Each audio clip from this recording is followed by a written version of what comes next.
എല്ലാവർക്കും നമസ്കാരം. പേരാമ്പ്ര ബൈപ്പാസിനോട് വ്യാപകമായിട്ട് നെൽവയലും തണ്ണീർത്തടങ്ങളൊക്കെ തന്നെ മണ്ണിട്ട് നികത്തുന്ന കാഴ്ചയാണ് നിങ്ങൾക്ക് കാണാൻ സാധിക്കുന്നത്. അധികാരികളുടെ കൺമുന്നിലാണ് ഇത്തരം കാര്യങ്ങൾ നടക്കുന്നത് എന്നതാണ് ഏറ്റവും വലിയ വിരോധാഭാസം.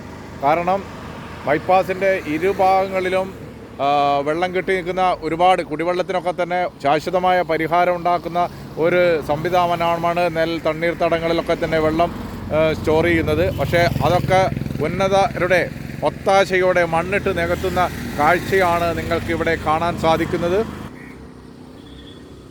വൻ ലോബിയാണ് ഇതിന് പിന്നിൽ എന്നാണ് നാട്ടുകാരുടെ ആക്ഷേപം. രാത്രി കാലങ്ങളിലാണ് മണ്ണിട്ട് നികത്തുന്നത് ഇവിടെയൊക്കെ തന്നെ. എന്തായാലും വില്ലേജ് അധികാരികളും പഞ്ചായത്തും ഈ കാര്യത്തിൽ നടപടി എടുക്കണമെന്നാണ് നാട്ടുകാരുടെ ആവശ്യം. കേരള പുലയ മഹാസഭയുടെ ജില്ലാ സെക്രട്ടറിയാണ്. ഇതിന് മുന്നിട്ട് എൻ്റെ വീട് ഈ പുതിയോട്ടിൽ താക്കുനി എന്നാണ്. ഈ നടപ്പാതൻ്റെ ഒരു 1/2 കിലോമീറ്ററാണ് ബൈപ്പാസ് എന്നുള്ളൂ. 1/2 കിലോമീറ്റർ ഇല്ല. എൻ്റെ വേക്കൂടെ 2 തോട് ഒഴിക്കുന്നുണ്ട്. ആ തോട് നിർത്തുകയും 2 പ്രാവശ്യം തോട് നിർത്തി ഞാൻ പഞ്ചായത്തിലോ കളക്ടർക്കെല്ലാം പരാതി കൊടുത്തിട്ട് യാതൊരു നടപടി ഉണ്ടായി. അതിനാണ് പപ്പൻകടാവ് എന്ന് പറഞ്ഞ ആൾ, അയാൾ ഡെപ്യൂട്ടി കളക്ടറായിട്ട് പിരിഞ്ഞ ഒരാളും കൂടിയാണ് പപ്പൻകടാവ്. അയാൾ തോട് നിർത്തുകയും ചെയ്തു. ഞാൻ വന്ന് ചോദിച്ചാൽ ഞാൾ നിർത്തും, ഞങ്ങൾക്ക് അധികാരമുണ്ട്, ഞാൾ തരം മാറ്റിക്കും. ഞാൻ തന്നെ നേരെ വില്ലേജിൽ പോയിട്ട് വില്ലേജ് ഓഫീസറായിട്ട് ബന്ധപ്പെട്ട് വില്ലേജ് ഓഫീസർ കൂട്ടി ഇവിടെ വരികയും ചെയ്തു. വില്ലേജ് ഓഫീസർ വന്ന് നോക്കുന്നേരം ഈ സ്ഥലം തരം മാറ്റിക്കില്ല. എന്നിട്ട് അയാൾ മേലോട്ട് റിപ്പോർട്ട് ചെയ്തിട്ട് മേലെ യാതൊരു നടപടി ഇതുവരെ ഉണ്ടാക്കില്ല അതിനെപ്പറ്റി. പിന്നെ ഇത് എല്ലാവരും നിർത്തിക്കും. പിന്നെ ആദ്യം പരാതി കൊടുത്തിട്ട് കാര്യമില്ലല്ലോ. അതുകൊണ്ട് അത് പിന്നെ തീരെ പരാതി കൊടുക്കാണ്ട് ഇപ്പം ഇങ്ങനെ ഇടുന്നത് എല്ലാവരും നിർത്തി പോകുമെന്ന് മാത്രമേ ഉള്ളൂ. നമുക്കതിന് അയാളിപ്പോൾ നമ്മളോട് ഉണ്ടായില്ല. പിന്നെ അതുമല്ല അയാൾ ഇങ്ങനെ മറ്റേയാക്കും മറിച്ചാക്കും പറഞ്ഞിട്ട് നമുക്ക് ഒരുപാട് അയാൾ മുന്നെടുക്കുകയും ചെയ്തു. നമ്മളൊരു ഭീഷണി നൽകി. പിന്നെ ഇവിടെ നിന്നിട്ട് കാര്യമില്ല, നമ്മൾ ഒറ്റയ്ക്കുള്ളൂ, ഒറ്റപ്പെട്ടു പോകും. അതങ്ങനെ ഒരു പ്രശ്നം ഉണ്ട്. ഈ മണ്ണിട്ട് നികത്തുന്നതുകൊണ്ട് നിങ്ങൾക്ക് എന്തൊക്കെ ബുദ്ധിമുട്ടുണ്ടാവുന്നത്? നമുക്ക് വെച്ചാലും വീടിന് മുറ്റത്ത് വെള്ളം കാര്യം. നമ്മളെ ഈ വീട് നിങ്ങൾക്ക് കാണാം, ഈ നടപ്പാ തൊട്ടില്ല താണ പ്രദേശം. കഴിഞ്ഞ പ്രാവശ്യം വെള്ളം കാര്യമാണ്, ഞങ്ങൾക്ക് ഭീഷണി ഉണ്ടായതാണ്. ഒരുപാട് ഒരു 2 വർഷം ഞങ്ങൾ ഇവിടുന്ന് മാറി താമസിക്കുകയും ചെയ്തിട്ടുണ്ട്. ഈ പ്രശ്നങ്ങളായിട്ട് എൻ്റെ ഭാര്യയും മക്കളും താമസിക്കുന്നത്. ഈ മണ്ണടിക്കുന്നത് രാത്രിയിലാണോ? രാത്രിയാണ്. രാത്രി 12 മണിക്ക് ശേഷമാണ് ഈ മണ്ണ് വന്ന് അടിച്ചു കൊണ്ടുപോകുന്നത്. അത് ഞങ്ങൾ ഉറങ്ങിയ ശേഷം മാത്രം. ഉറങ്ങിയ ശേഷം ആരാ എങ്ങനെയാണെന്ന് അറിയില്ല. ഞങ്ങൾ വണ്ടിയിൽ ഒച്ചയായിട്ട് വന്ന് നോക്കുന്നവർക്ക് വണ്ടി എടുത്ത് പോയി കൊടുക്കും.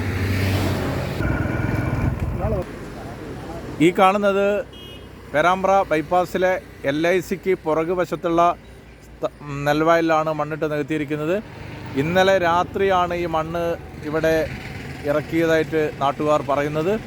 എന്തായാലും ഇതുപോലുള്ള തണ്ണീർത്തടങ്ങൾ വ്യാപകമായി മണ്ണിട്ട് നികത്തുകയാണ് ഈ ബൈപ്പാസ് ഓരത്ത്. അധികൃതരുടെ ശ്രദ്ധ അടിയന്തരമായി ഈ കാര്യത്തിൽ ഉണ്ടാവേണ്ട ഒരു അവസ്ഥയാണുള്ളത്. മഴക്കാലത്ത് ഈ പ്രദേശത്ത് താമസിക്കുന്ന സാധാരണക്കാരുടെ വീട്ടിലേക്ക് വെള്ളം കയറുകയും അവിടെ താമസിക്കാൻ പറ്റാത്തൊരവസ്ഥ നിലനിൽക്കുന്ന സാഹചര്യം ഇതിനു മുൻപ് ഞങ്ങൾ റിപ്പോർട്ട് ചെയ്തിരിക്കുകയാണ്. എന്തായാലും വില്ലേജ് അധികാരികൾ ഇത്തരക്കാർക്ക് ഒത്താശ ചെയ്യാൻ പാടില്ല എന്നാണ് നാട്ടുകാരുടെ ആവശ്യം.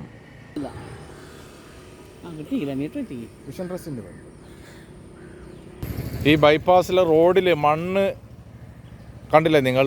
ഈ മണ്ണ് റോഡിൽ പൊടി ബൈക്ക് വാഹനങ്ങളൊക്കെ ഓടിച്ചു പോകുമ്പോൾ അത് കണ്ണിലേക്ക് പാറി അപകടമുണ്ടാക്കാനുള്ള സാധ്യതയുണ്ട്. രാത്രി ഇത്തരം ആളുകൾ മണ്ണ് മാഫിയകൾ റോഡിലാണ് മണ്ണ് ഇറക്കുന്നത്. അത് റോഡിൻ്റെ യാത്ര ചെയ്യുന്നവർക്കും ബുദ്ധിമുട്ടാണ്. അതുപോലെ തന്നെ ഈ ഫുട്പാത്തിലൂടെ യാത്ര ചെയ്യുന്നവർക്കൊക്കെ വലിയ ബുദ്ധിമുട്ടുണ്ടാക്കുന്നുണ്ട്. ഇത്തരം തോന്നിയാസങ്ങൾ കാണിക്കുന്നവർക്കെതിരെ അധികാരികൾ നടപടി എടുക്കുന്നില്ല എന്നതാണ് നമ്മളെയൊക്കെ അധികം ഏറ്റവും പ്രയാസപ്പെടുത്തുന്നത്. ഇപ്പം എന്തായാലും ശാശ്വതമായ ഒരു പരിഹാരം ഇതിനുണ്ടാവും എന്ന് പ്രതീക്ഷിക്കുകയാണ്. എന്തായാലും പേരാമ്പ്ര ബൈപ്പാസിൻ്റെ ഇരുഭാഗങ്ങളിൽ വ്യാപകമായി മണ്ണിട്ട് നികത്തുന്ന ഒരു സാഹചര്യം നിലനിൽക്കുന്നത് രാഷ്ട്രീയ പാർട്ടി പ്രതിനിധികൾ, പരിസ്ഥിതി സ്നേഹികളൊക്കെ തന്നെ ഇതിന് ശക്തമായി മുന്നോട്ട് വരേണ്ടത് ഒരു കാലഘട്ടം കൂടിയാണ്. വ്യാപകമായ മണ്ണിടൽ രാത്രിയാണ് നടക്കുന്നത്. എന്തായാലും അധികാരികളുടെ ശ്രദ്ധ ഇതിലേക്ക് ഉണ്ടാവും എന്ന് പ്രതീക്ഷിച്ചുകൊണ്ട് ഈ വീഡിയോയുടെ അവസാനിപ്പിക്കുകയാണ്.